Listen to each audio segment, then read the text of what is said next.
you have an elder millennial Highlander in your life? Is a friend or a loved one still playing Jedit Ojanan or Angus Mackenzie as their commander? Is their idea of the height of fun still Riku and Splinter Twin? If you or a loved one are suffering from elder millennial Highlander syndrome, then we can help. Here at Commander Legends, we work to update out-of-touch decks into something you can be proud to show the whole playgroup.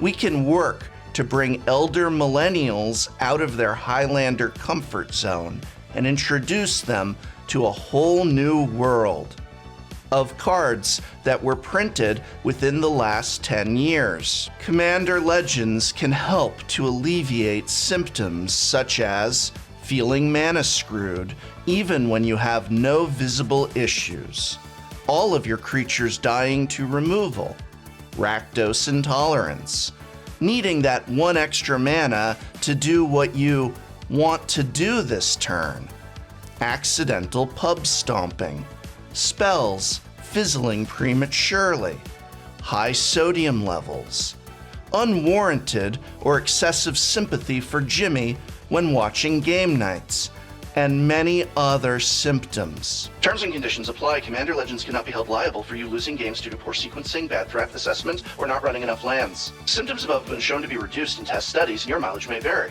Side effects include excessive casualness, tendency to scrub out, and overwhelming desires to play formats like Oathbreaker, Tiny Leaders, and Brawl. If there's one thing that appeals to elder millennial Highlanders, it's the old school, the original, the OG characters from Magic's deep lore.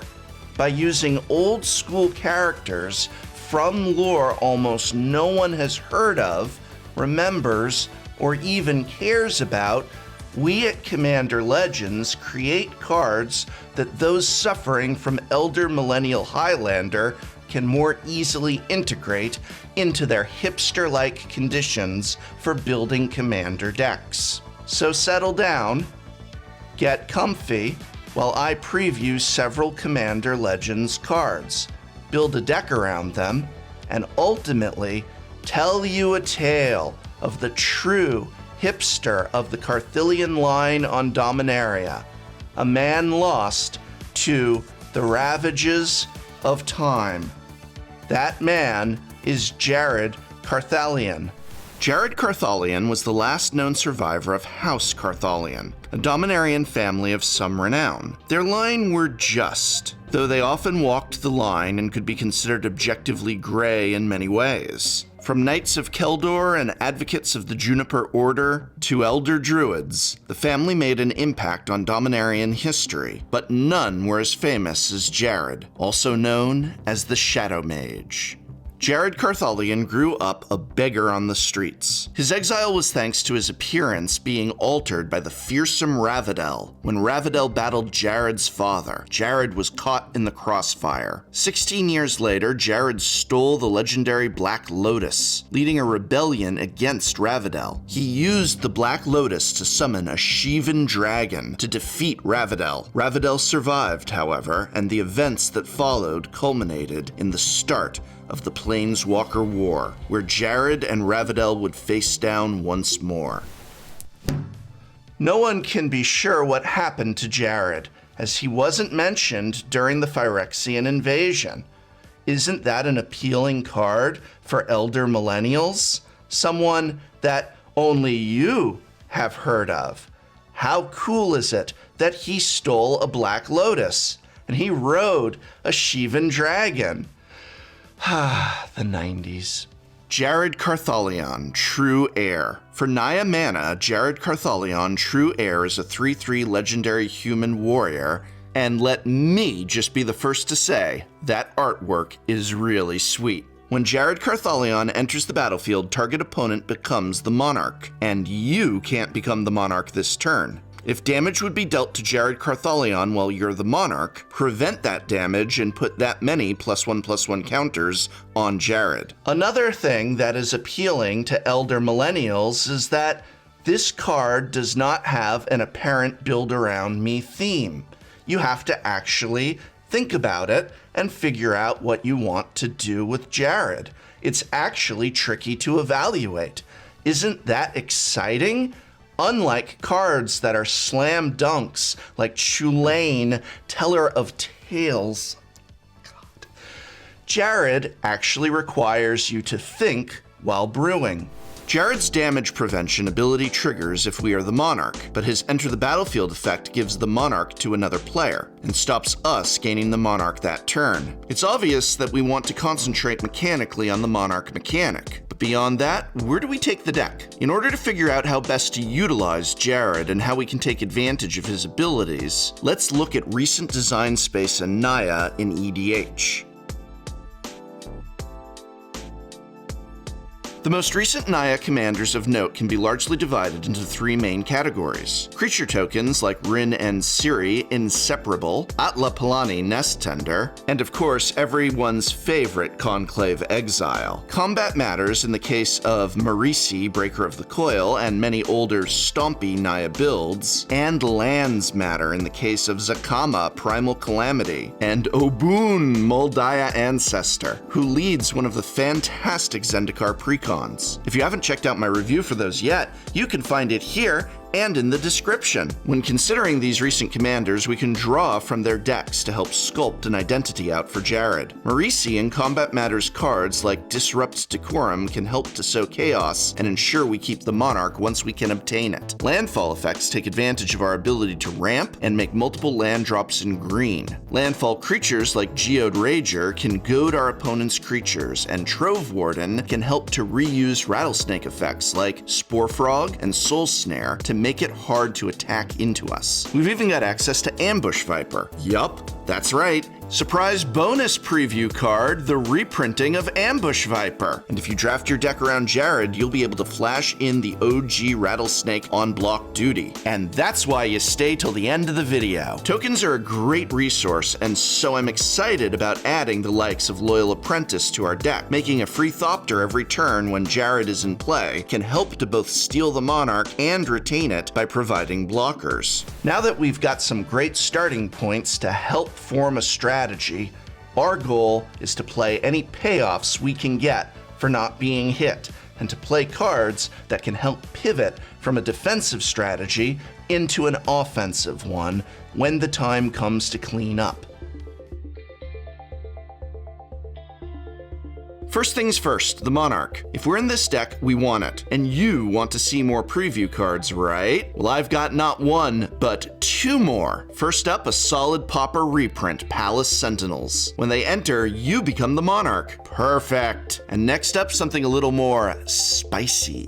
For 3 and 2 red mana, Court of Heir is an enchantment. When it enters the battlefield, you become the Monarch. It's good to be the Monarch. At the beginning of your upkeep, Court of Heir deals 2 damage to any target, and that becomes 7 damage if you're the Monarch when it triggers. Payoffs for the Monarch are always appreciated, and this one can help to deal with potential threatening creatures that can try and steal your crown. The true Heir would never let such insolence go unpunished. Of course, there are already some great existing payoffs for the Monarchy too. Skyline Despot grants the Monarch and gives you a 5/5 dragon token in your upkeep if you hold on to it. Regal Behemoth is even better though. Giving you the Monarch when it enters, it makes all your lands tap for double while you're the Monarch. Beyond these 2 big payoffs, things start to drop off. But we can't forget about Monarch Stalwart Palace Jailer as a solid piece of removal, even if it can be temporary. Crown Hunter Hireling is another option if you want to go deep, and I'd be very surprised if we didn't see more Monarch cards in Commander Legends. But I don't actually know, because all I got is an email with my preview cards, and that's all they give me. I mean, they don't even say thank you. I don't think I've ever once heard them say thank you for the preview video we put together. Me and my paid staff, put together an advertisement for the game, and they don't even say thank you. Well, you're welcome, Wizards of the Coast, you're welcome for the advertisement. The free advertisement. Oh, and it would be remiss not to mention Dryad's Sophisticate, the sophisticated way to get in and take the Monarch. No need for hot soup. Looking a little further through the conspiracy sets, there are some really great pickups available for our strategy. Throne of the High City is a land that can grant us the Monarch at instant speed, great for triggering during an opponent's second main phase before they get to draw, and before we get to untap. It can be fetched up with the excellent Realm Seekers, a repeatable land tutor that can come into play pretty big. Lands are a pretty hot resource in a deck like this, and being able to get Maze of Ith to stop attacks and Rogue's Passage for when you want to switch to being the aggressor is pretty good. Goad is another fun multiplayer mechanic, and one that can help us achieve dominance in our games with Jared. Marisi, Breaker of the Coil, is the obvious choice here, as the ability to stop our opponents casting spells during combat allows us to attack with Jared with impunity. Along with the aforementioned Geode Rager, which can work well if you lean into landfall, I really like Disrupt Decorum, Agitator Ant, and Bloodthirsty Blade, which can help point a dangerous creature in another direction until we can answer it properly. Grenzo, Havoc Razor, is another to consider here, especially if we go wide. Siege tactics are an unfortunate part of any hostile takeover, and when we try to get set up with the Monarch, or when we try to take it, we'll need some solid strategy to win the day. Aside from goading opposing creatures, we have other options too. Kazul, Tyrant of the Cliffs, and Machiko Konda, Truth Seeker, both discourage attacks, and can be combined with cards like Soul Snare and Ghostly Prison to really batten down the hatches. Reach is a great keyword to have on the defense, so Uvenwald Hydra can perform land fetching duties alongside Realm Seekers, and perform blocking duty afterwards. In a Lands Matter build, Ancient Green Warden can also block like a champ while providing extra landfall triggers and the ability to play lands from the bin. It's not a pushed card at all, right? Right? Speaking of reach, Vivian, Monster's Advocate, can create tokens with reach and has a powerful ability to tutor creatures out of the deck. We have a lot of options in Naya colors to go for here if we want to have some serious fun. For example, by casting Kiki Jiki Mirror Breaker, we could get Felidar Guardian out of the deck to combo off. Or we could cast Samut, Voice of Dissent, to fetch out Selvala, Heart of the Wilds, to generate some serious mana advantage. We could even cast Terror of the Peaks and grab out Shoot Swarm to set up a machine gun of triggers. There are a bunch of great creature combos in Naya to take advantage of, so the sky's the limit. Rounding off the tokens in go-wide strategy are Dragon Master Outcast and Luminarch Ascension, a card that makes sense to run if we're trying to not lose the Monarch anyway. Don't forget that if you do go the tokens route, you have access to all the best token synergy in Naya colors. Many Queen Marchesa players will be familiar with some of the tools of politics that can be fun in Commander, and we can import some of these tools here too, from incentivizing infighting with cards like Curse of Opulence and Crown of Doom, to just mobilizing an opposing army with Mob Rule. There are many options, especially when you can throw green into the mix. Keeping the monarchy can be a tough task, and so utilizing some of the many tools to avoid being damaged is advised. Beyond Spore Frog and Fog effects, consider more splashy effects like Settle the Wreckage or Comeuppance. Creature-wise, Selfless Squire absorbs damage like a pro and converts it into +1/+1 counters. An archetype of courage ensures that we don't lose the monarchy to first strike damage when blocked with Jared. This is something many people will fall victim to, so remember that Jared might lose his invulnerability if another creature hits you with first strike damage.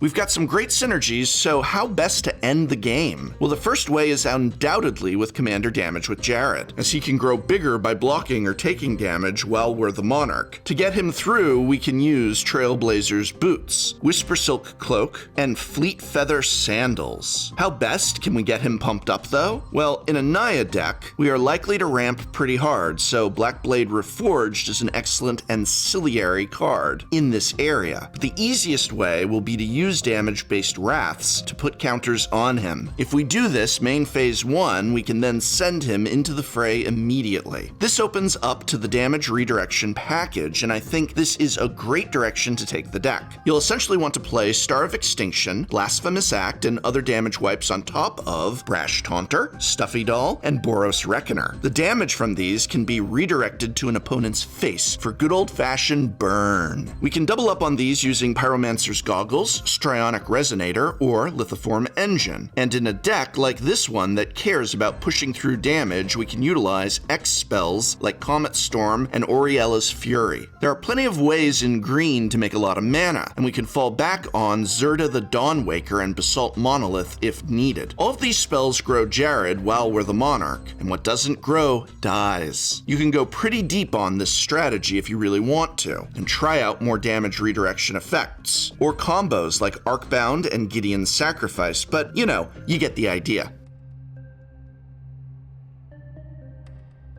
Jared Carthalion has a lot of options when it comes to brewing, and there are a number of directions you can take him to really make him sing. Don't sleep on the cute interactions like casting Chandra's Ignition while he's big, or including the new Kazul's Fury / Kazul's Cliffs in your mana base. You never know when a fling can be just the thing that you need. As we're in Naya colors, we can also take advantage of some of the best extra combat tech there is. From classics like Aggravated Assault with Savage Ventmaw or Niheb the Eternal, to the newest Minotaur on the block, Morog, Fury of Akham. If Morog's your jam, then be sure to utilize some of the strongest lands matter synergies available to you. You have more than enough ways to make extra land drops in your second main phase, so use them. And if you need to get pesky blockers out of the way, just drop Subjugator Angel. Easy. I hope very much you've enjoyed this preview video today. Jared Carthalion, True Heir, is an interesting new Naya commander that opens many deck building opportunities. And the other cards we previewed today, Court of Ire,